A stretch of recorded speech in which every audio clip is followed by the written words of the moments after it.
Wolfpack wrestling fans, welcome to a brand new episode of the Pack Mentality Pop-Ins podcast, episode 119. We are presented, as always, by the Wolfpack Wrestling Club, joined by the head coach of the Wolfpack, Pat Popolizio. Pat, same intro every time, I think. I don't even switch it up anymore. I love it. But I like these Friday night duels. We're such in a routine. I hope you guys are in a routine, but even for the podcast, we're in a little bit of a routine here. It's kind of good. Yeah. I have you scheduled for a certain time on a certain day of the week, and it doesn't really change too much. Well, actually, I appreciate it. You moved the time, which is fine. I did. So a little behind the scenes curtain. I moved the time because I thought we were going to have a guest. That guest just texted me that he can't make it today. So I'm like, well, that kind of stinks. So we've never had a guest on here with me and you. It's just been me and you talking. One day. This would have been he would have called in. It would have been fabulous, but he had a very busy weekend. Might not say who he is. Don't want to ruin it, but Wolfpack Wrestling, you guys are rolling. 2 straight home duels, beat Carolina, beat Virginia, some great results. What I kind of like right now, a lot of guys getting bonus points, a lot of guys getting wins. You have to be kind of happy of where your team sits right now.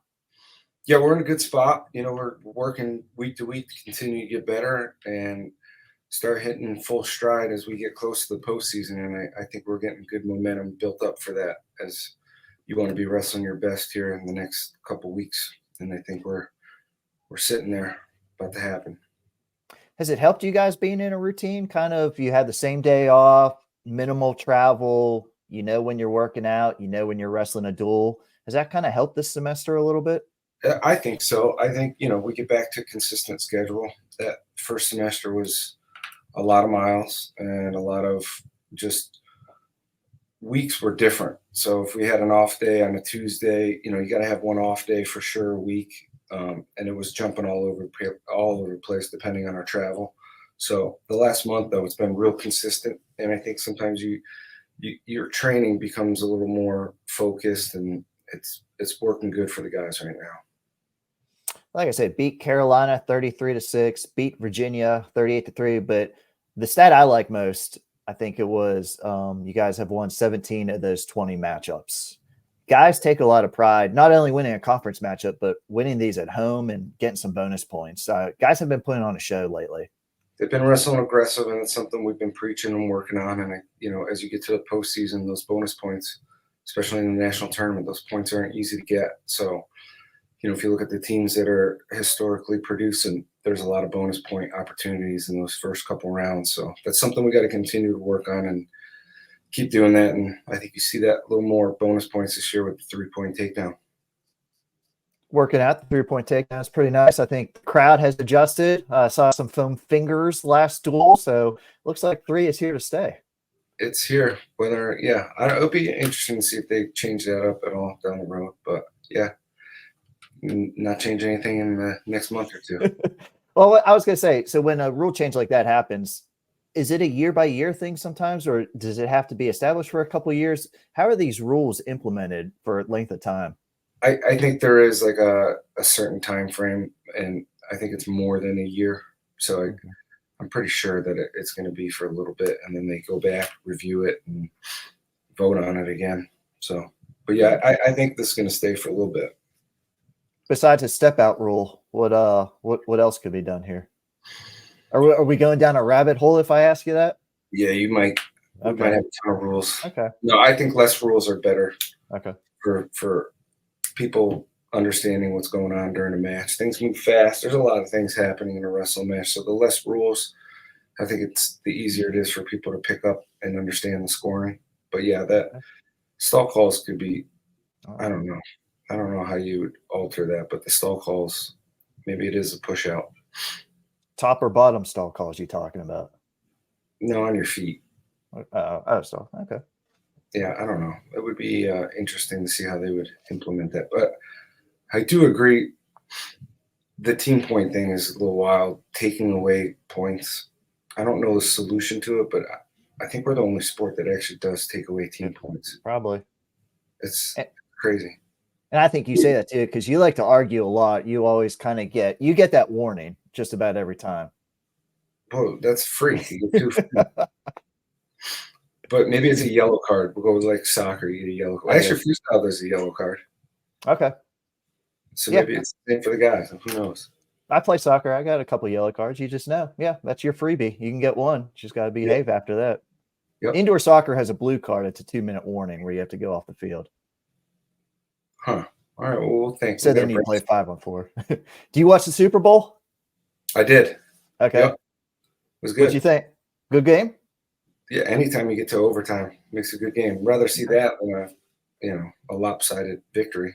I know you had a bunch of fried food. So have you recovered after this? Sure did. Okay. Don't you worry.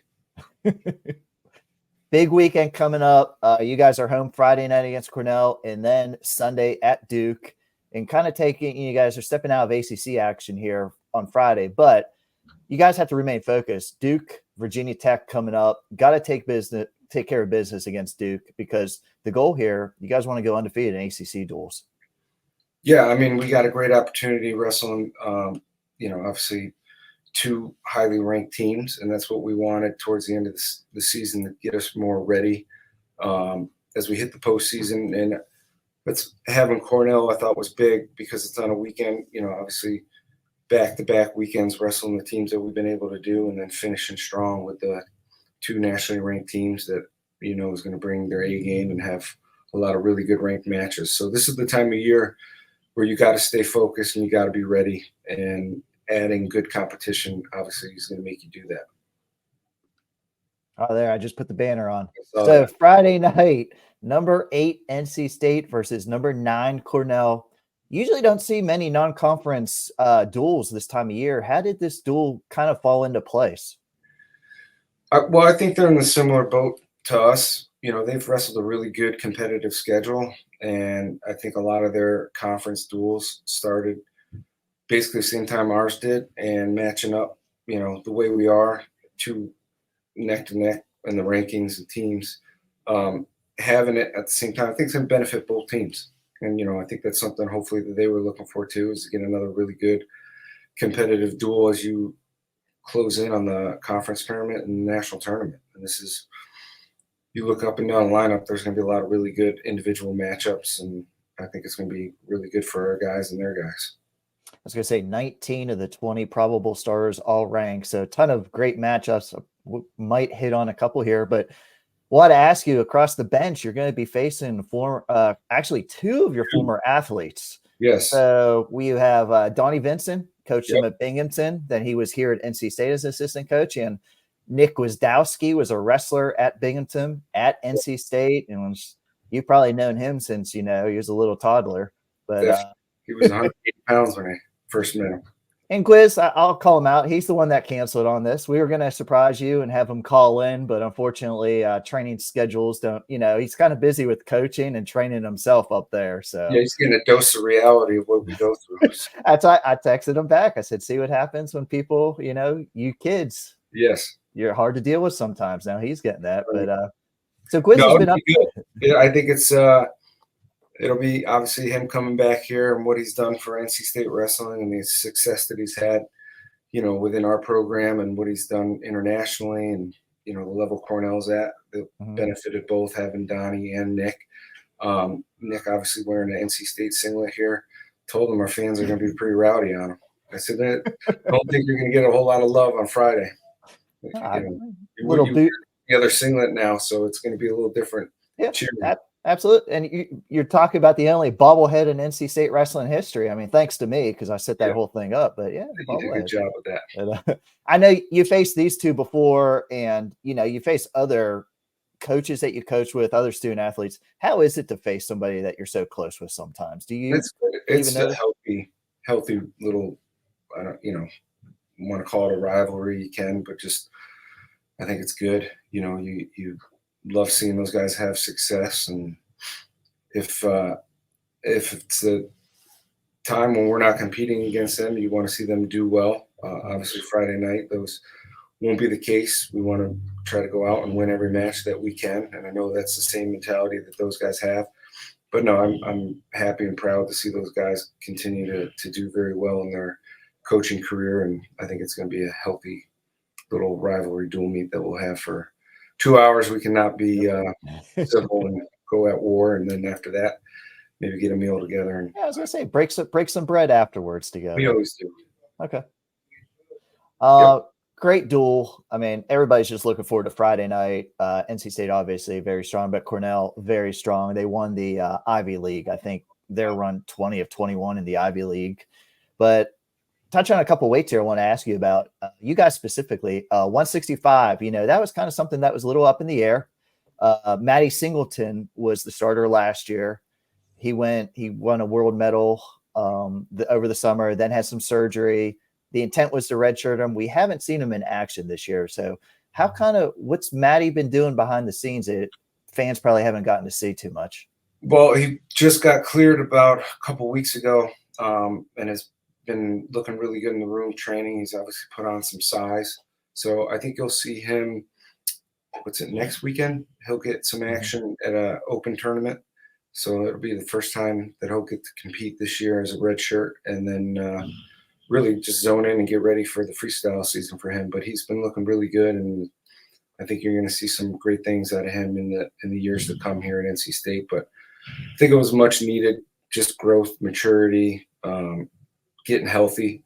He was a little banged up last year, and then it worked out pretty good for him to have a really good summer this past off season, then take care of the injuries that he had, and now get back to 100% and really start training. But I think some great things are in the works for Matty Singleton. So at 165 with him redshirting, left you AJ Kovacs, Matt Fields. You guys were going back and forth through a while. Matty's a lawyer now. Man, I know. So I still got Matt Fields on the mind. Yeah. Oh, Derek Fields. Good. Wow. Talk about a blunder there. I'm not reading anything. I'm just that's good though. I'll keep you honest. Okay. No, I'm glad you caught that mistake. So, but Derek Fields. Yes. Great. I mean, he's off to a 3-0 start in ACC action. Had that great win against Pitt, has come back against Carolina and UVA. So where do you guys stand at 165 now that we're almost I've been very impressed with both Kovacs and Fields. I think those guys did a phenomenal job developing through the year. It was a big question mark for us in the beginning of the season, but both those guys have elevated their game, and both have progressed very well to this point. And I think Derek's got just the way his schedule worked out. They both had really good opportunities to compete against really good guys. And, Derek was able to get some of those higher ranked wins, which people have taken notice. So, yeah, we're sitting pretty at 165, and Derek obviously having those 3 conference wins, I think, put him in a really good spot for us as a program. But still have Kovacs, and I like where we're at, having both those options still.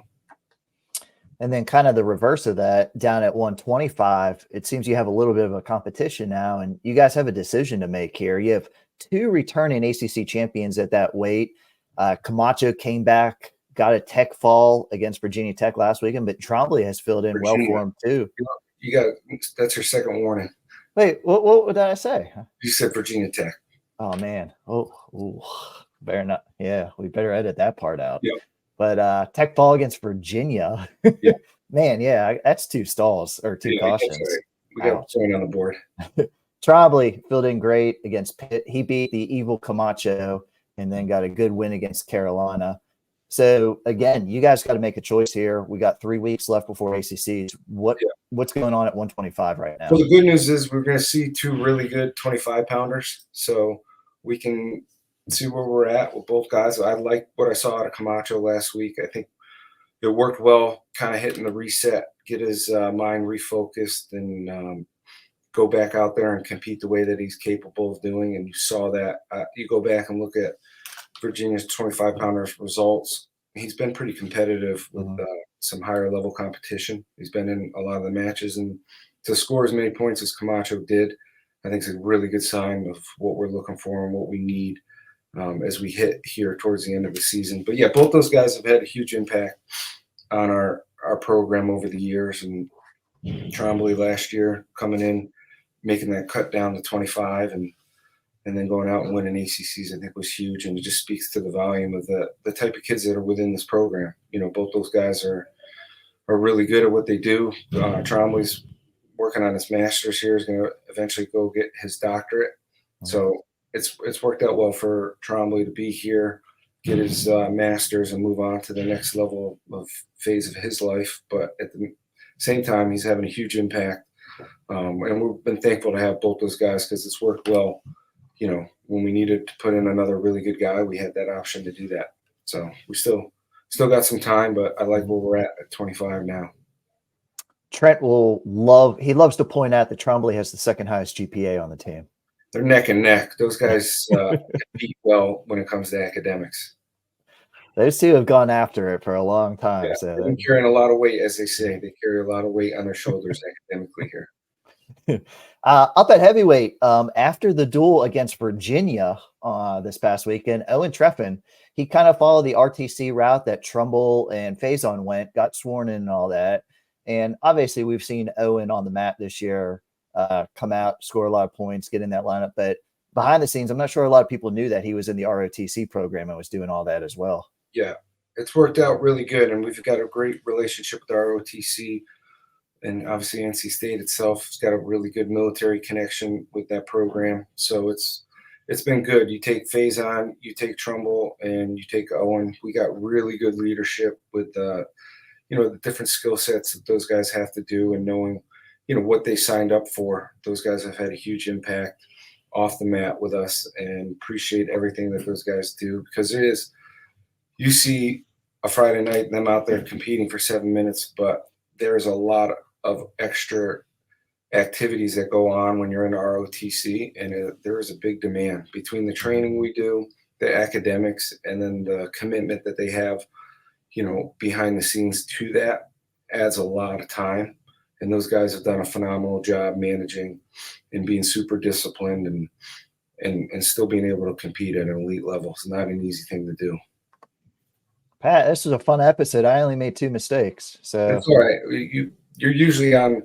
You weren't ready. Here's the thing. I don't work for the institution where you coach anymore. So this is, this was my full-time job, was this podcast. I'm the only one that can hold you accountable. So that is true. I appreciate it. You're quick to point out. A stall button here or an air.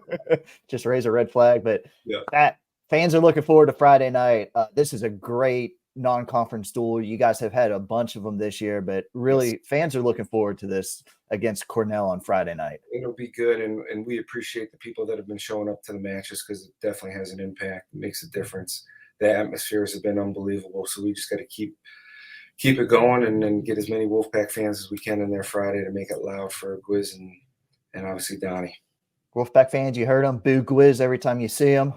We'll see if we can rattle the big man a little bit. It's always fun to get him rattled. So, but he doesn't get rattled too easily. So, Wolfpack fans, this was another episode of the Pack Mentality Poppins podcast. Appreciate you tuning in. We cover all things NC State wrestling here. Until next time, go Pack.